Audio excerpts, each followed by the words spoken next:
ರಾಜ್ಕುಮಾರ್ ಅವರು ನನ್ನನ್ನು ಯಾವಾಗ ಕಂಡ್ರು ಕೂಡ ನಮ್ಮ ಕಾಡ್ನವರು ಅಂತ ಕರೀತಾರೆ ಯಾವಾಗಲೂ ನನಗೆ.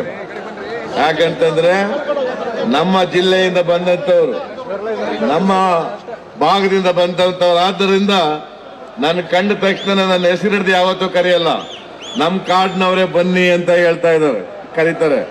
ಹಾಗೆ ನನಗೂ ಕೂಡ ಅತ್ಯಂತ ಇವತ್ತು ಹೆಮ್ಮೆಯ ದಿನ.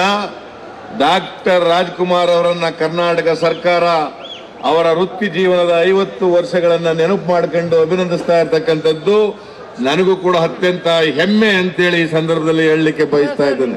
ನಾನು ಆಗಾಗ ಅವ್ರಿಗೆ ಜ್ಞಾಪಕ ಮಾಡ್ತೀನಿ, ನೀವು ಒಂದೇ ಕಾಡ್ನವರು, ನೀವು 100 ವರ್ಷ ಬಾಳಬೇಕು, ನಿಮಗೆ ಆಯಸ್ಸು ಆರೋಗ್ಯ ಸಿಗಬೇಕು, ಈ ನಾಡಿಗೆ ನಿಮ್ಮ ಮಾರ್ಗದರ್ಶನ ನಿಮ್ಮ ಸೇವೆ ಇನ್ನು ಬಹಳ ವರ್ಷಗಳ ಕಾಲ ಸಿಗಲಿ ಅಂತೇಳಿ ನನಗೆ ಅವರನ್ನ ಭೇಟಿ ಮಾಡಿದಂತ ಸಂದರ್ಭದಲ್ಲೆಲ್ಲ ಹೇಳ್ತಾ ಇದ್ದೇನೆ.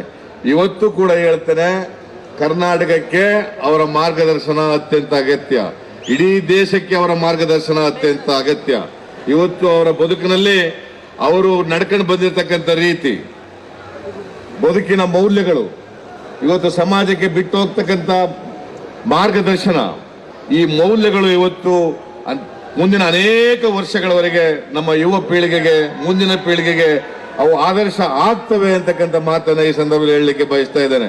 ಪಾರ್ವತಮ್ಮನವರು ಹೇಳ್ತಾ ಇದ್ರು, ಬಹುಶಃ ಇಡೀ ಜಗತ್ತಿನಲ್ಲಿ 206 ಚಿತ್ರಗಳನ್ನು ಅಭಿನಯಿಸಿದ್ದಾರೆ ರಾಜ್ಕುಮಾರ್ ಅವರು.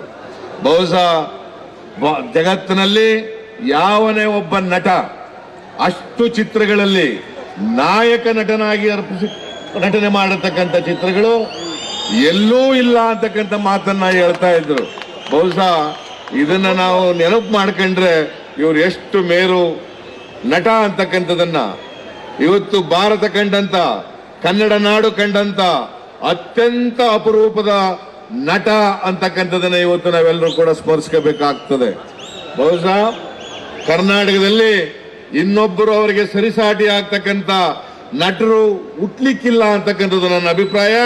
ಅವರಿಗೆ ಅವರೇ ಸಾಟಿ ಅಂತಕ್ಕಂಥ ಮಾತನ್ನ ಈ ಸಂದರ್ಭದಲ್ಲಿ ಹೇಳಿ, ಇವತ್ತು ಈ ನಾಡು ನಿಮ್ಮನ್ನ ಇವತ್ತು ಗೌರವಿಸೋದ್ರ ಮೂಲಕ, ಅಭಿನಂದಿಸೋದ್ರ ಮೂಲಕ, ನಾವು ಸರ್ಕಾರ ಅಭಿನಂದಿಸೋದ್ರ ಮೂಲಕ ನಮ್ಮನ್ನ ನಾವೇ ಗೌರವಿಸ್ಕೊಂಡಾಗ ಆಗ್ತದೆ ಅಂತಕ್ಕಂಥ ಮಾತನ್ನ ಈ ಸಂದರ್ಭದಲ್ಲಿ ಹೇಳಿ, ಇವತ್ತು ನಾನು ಅವರಿಗೆ, ಅವರ ಕುಟುಂಬ ವರ್ಗದ ಎಲ್ಲರಿಗೆ, ಅವರ ಎಲ್ಲ ಮಕ್ಕಳು, ಶ್ರೀಮತಿಯವರಿಗೆ ಆಯುರ ಆರೋಗ್ಯಗಳು ದೊರಕಲಿ ಅಂತ ಹೇಳಿ, ಅವರು ಇನ್ನಷ್ಟು ಕಾಲ ನಮ್ಮ ಜೊತೆ ಇರಲಿ, ಅವರು ನಮಗೆ ಮಾರ್ಗದರ್ಶಕರಾಗಲಿ ಅಂತ ಹೇಳ್ತಾ ನಿಮ್ಮೆಲ್ಲರಿಗೂ ಕೂಡ ನಮಸ್ಕಾರ ಮಾಡಿ ನಾನು ಮಾತು ಮುಗಿಸ್ತೇನೆ.